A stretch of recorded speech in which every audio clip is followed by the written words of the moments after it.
Okay, this is the fourth and final part because I gotta go.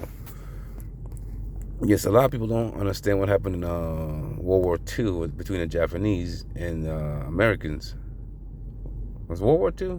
That's my mind is all over the place. But the bombing of Pearl Harbor. Let me put it that way: the bombing of Pearl Harbor, because I could be wrong with World War II, but because my mind right now is not focusing. It's still early. It's like barely 4 o'clock in the morning. It's like 3:57, so I'm still not fully woken up yet. But anyway, it was economic sanctions. Economic sanctions is an act of war. So when you hear them talk about they're putting sanctions on this country, sanctions on Venezuela, sanctions on Iran, sanctions on Zimbabwe, those are acts of war. But you're not supposed to fully understand what that means. Okay?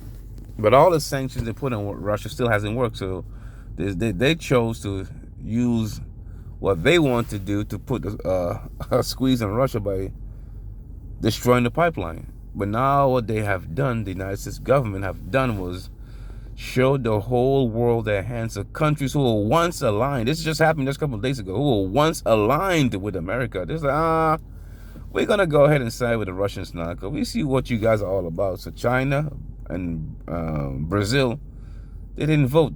They did not. They voted with Russia. Like, nah, we good. We good. And even some African countries who aligned it with the Americans and the Brits, they're like, nah, we're gonna go with the Russians, man, because everybody, I mean, unless you have IQ level of under 40 or something, you can see it clear as day.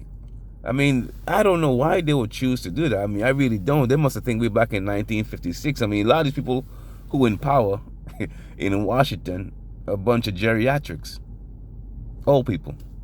So maybe they're stuck in time somewhere, believing, oh yeah, well, we gotta say this and people believe it. Listen, we live in an information age, man. You can get news from all over the world.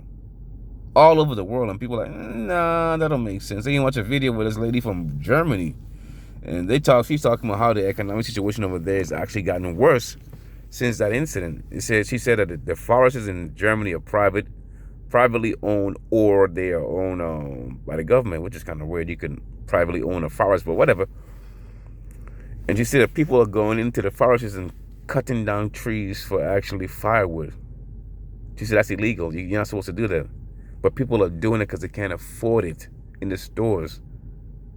She said right now is a really bad time. And it's going to get worse. I know where you might be saying, well, that's in Europe. It's going to come to America. Everything that happens in Europe, it takes a little while to get to America, but it comes. Give it time. This is all part of the plan. So don't act surprised. Don't get frightened. This is all planned out. The same way how we have mysteriously those food processing plants burning up, catching on fire. Like what? How? So many of them you would say maybe one of them is okay, that's an accident. Maybe 2, 3, 4. Like, that's a bit odd, man. Food? The plants burning up? Why not the tire plants? Why gotta be the food plants? Because they keep telling you there's gonna be a shortage in food. There's gonna be a shortage. They're like programming your mind to prepare you for something that they are going to create. The same way to tell you the numbers are gonna go up when it comes to the affected people. And you looking around at people around you like, you got it? No, I don't got it. You got it? No. So what do you keep talking? The numbers going up? Well, they say so. They put that fear in you. Put that fear in you. Put that fear in you. Fear is a great motivator, man, but it's not to motivate you in the right way. It's to motivate you in a way to be controlled. I mean, a lot of us don't look deep enough into things. We just react. I've always been that kind of guy. Like, if they keep telling me something is going to happen, why? All the news telling you the same thing. Yeah, it's going to have a shortage in food. It's going to have a shortage of food. This winter's going to be a rough winter. This winter's going to be a rough winter. Why you keep saying that? They're programming you. They're preparing you for something they're going to do. But you're not even paying attention to it because we are busy fighting amongst each other over concepts, ideologies, people. Listen, I'm trying to bring it back home to the original point. You're going to have all these people in these different social media platforms trying to control you, trying to get your attention, because the name of the game is commanding eyeballs. So they have to say whatever they got to say to keep you watching their videos. You keep watching the videos, some of them getting paid. Donate to the stream, hit the super chat, hit the Cash App. It's about money. So they have a vested interest to say whatever they got to say to keep you coming back. It's like a person who owns a bar. They don't ever want anybody from the bar to become sober and stop drinking. Of course not. They lose money. So that's to keep you coming back to the bar. Hey, got a happy hour tonight. Okay, cool. Hey, you know, we got buy one, get one. Okay, cool, no problem. They have to keep enticing you. So these people on YouTube is no different. Or whatever platform they might be on, with all that drama and all that gossip and all that nonsense, they have to keep bringing up this kind of conflict after conflict after conflict and this kind of so-called beef. And they have to. It's what generates revenue. Sorry to say that, but that's the reality. It's what generates revenue. They're not, a lot of them are not there to help you in any way or form. It's just there to actually get you to keep going down that same type of thing. Either drama or trauma. You're addicted to the drama and you're addicted to the trauma. And then the victimology. All of that stuff still leave you in the same spot. Stuck. Have no idea what to do. These world leaders all around the world making their moves. Showing you commercial world was on the World Economic Forum. I think it was on their website, of Nicole Kidman eating bugs. I'm like, what the hell? I don't want to eat no damn bugs. Showing you how, telling you, you would own nothing and you'll like it. They're so bold of telling you in your face what they're doing, and we just still, okay. Let me tell you what's going on over here, man. I had a Karen doing this. Or let me tell you this, man. This MF over here did this. And listen, I get it. I really do. You can make 10,000 videos about that fellow Tariq Nasheed, man. It ain't going to change nothing. People who want to support him are going to support him. Same with Umar Johnson. They're not going to stop. So you have to decide for yourself, man, how long I'm going to go down that road, man. I'm like, yeah, you know what?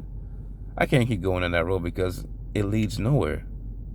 And if you base your whole YouTube platform on that type of stuff, let me tell you something. Whenever you choose to stop talking about that, most of your audience that came for that, they're going to leave you.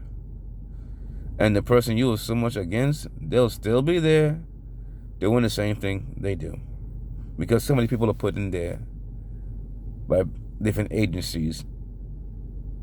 And they're going to be supported no matter what you do. No matter how much facts you put out there, they're going to be supported. Because they're an asset. I'm not calling anybody any type of agent. I'm just saying you have to look at it for what it is. Look at them for what they are. Okay, I always said, peel back your emotions. Take your emotions out of the equation if you want to see things clearly. Because as long as you got your emotions in there, you're never going to see the true picture. We are being controlled. We are being corralled just like a bunch of animals in the field. And we don't even realize it. All this stuff of division.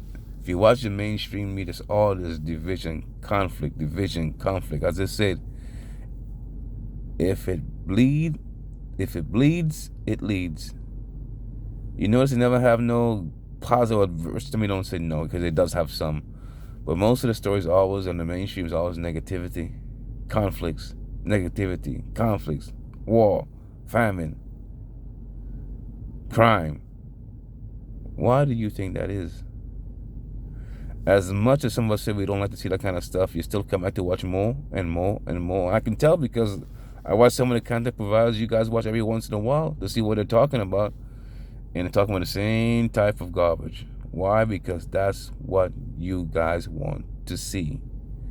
They take the playbook right out of the Europeans' playbook and they say, yep, that's what they want to see. That's what I'm going to show them. So I don't blame the content creators 100%. I blame you guys that watch it. If you change up, they'll change up as well. But because you won't change, and they know you won't change, and have a vested interest in making sure you don't change, it's why they won't change. You guys have a great morning or afternoon or night whenever you find this video. Let me know your suggestions, or let me know how you feel about the current situations going on. And how you feel about us going on and being on the verge of World War III.